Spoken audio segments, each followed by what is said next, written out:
Hey guys, welcome back to Vitamin English with Mel.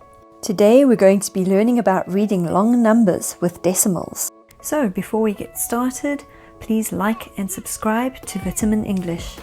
As I said, today we will be learning about reading numbers and we'll be focusing on really long numbers. To do this, we'll be learning the number that's here on your screen. Sometimes when you see a number this long, it may worry you a bit and you may not want to try to read it, but I will give you some tips to make it easier than it looks. Okay, let's go. To start, let's look at what the names of each of the numbers are, starting at the top with 1, which is a unit or one thing.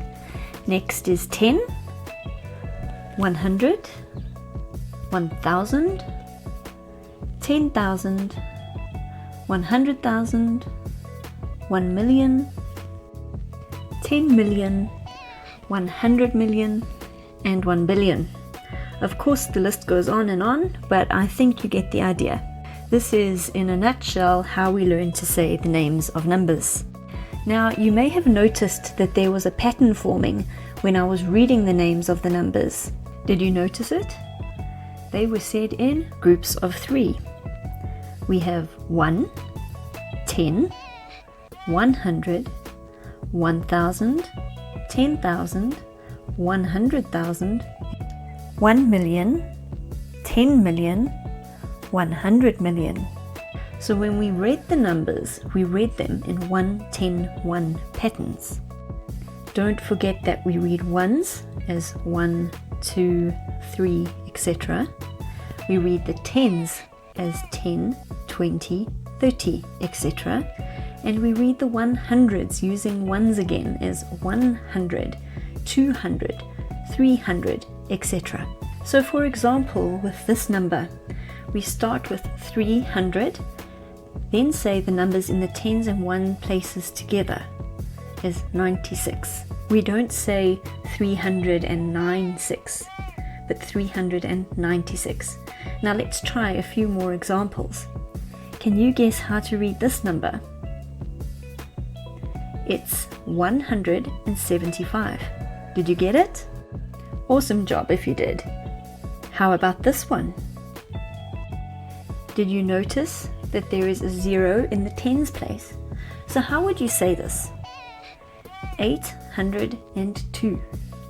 We just don't say anything in the tens place. So we don't say 802 nor 802 or anything like that.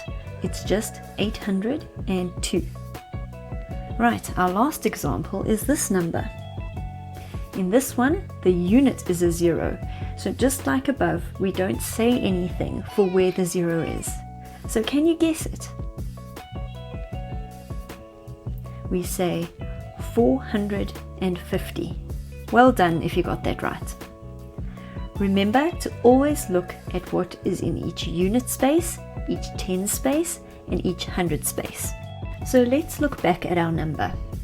It's easier to see the pattern now, isn't it? To work out a number this long, we usually start at the end and move towards the beginning. So we're going to look first at the decimal point.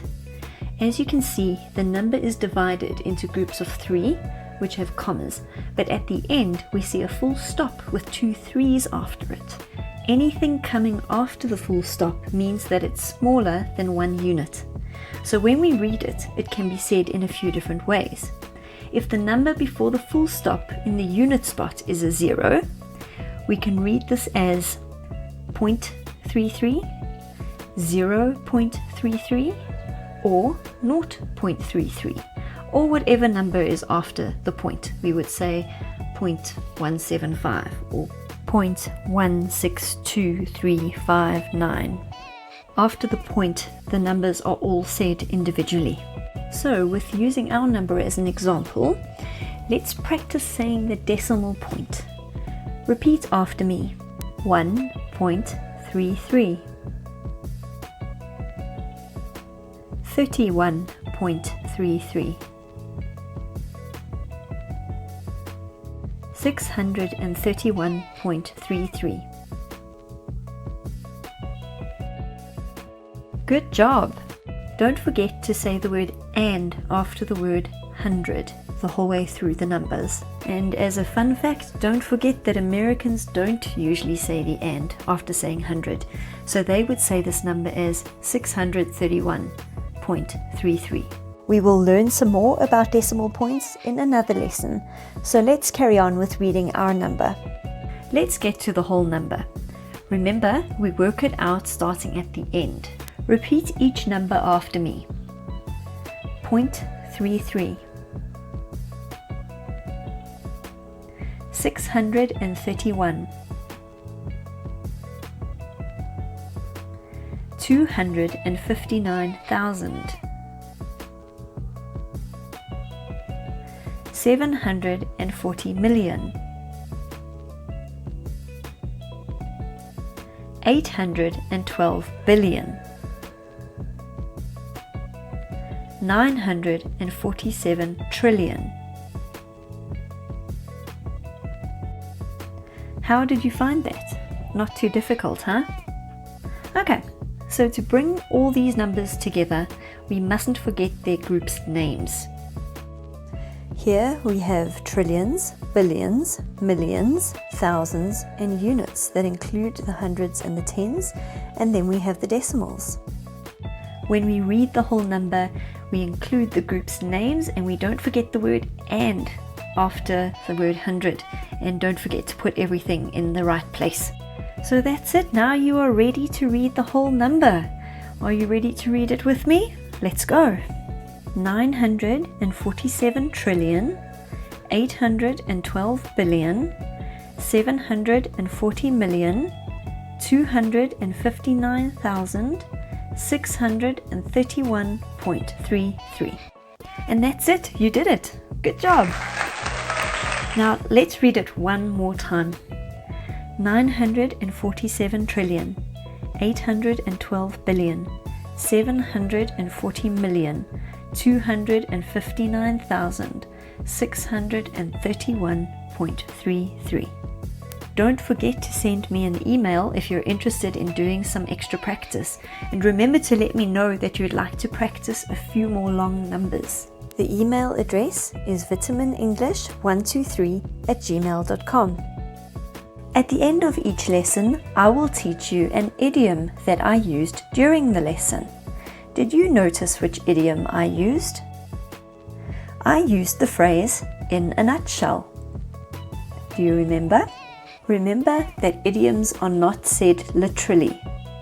It's a saying where we use words in an imaginative or unusual way, which has a figurative meaning. We will learn the difference between figurative and literal in another lesson. Every language uses idioms, so if you're still not sure of what an idiom is, you can easily translate it into your own language.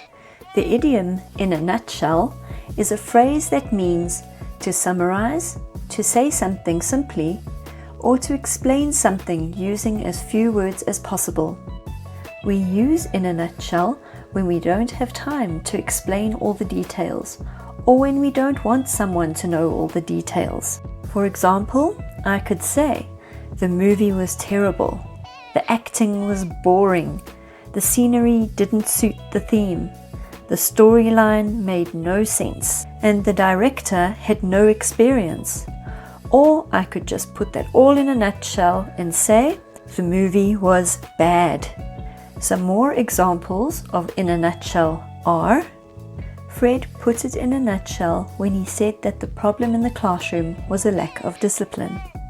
Here we're not saying what different things the kids were doing which led to bad behavior.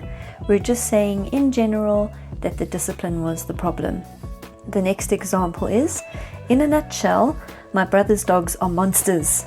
We're not saying what they do that is monster-like, we're just saying that they're acting like monsters in general.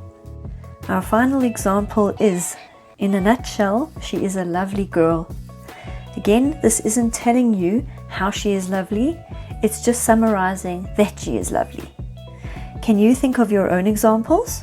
If so, put them in the comments below, and don't forget to like this video, share it with your friends, and subscribe to Vitamin English. See you soon!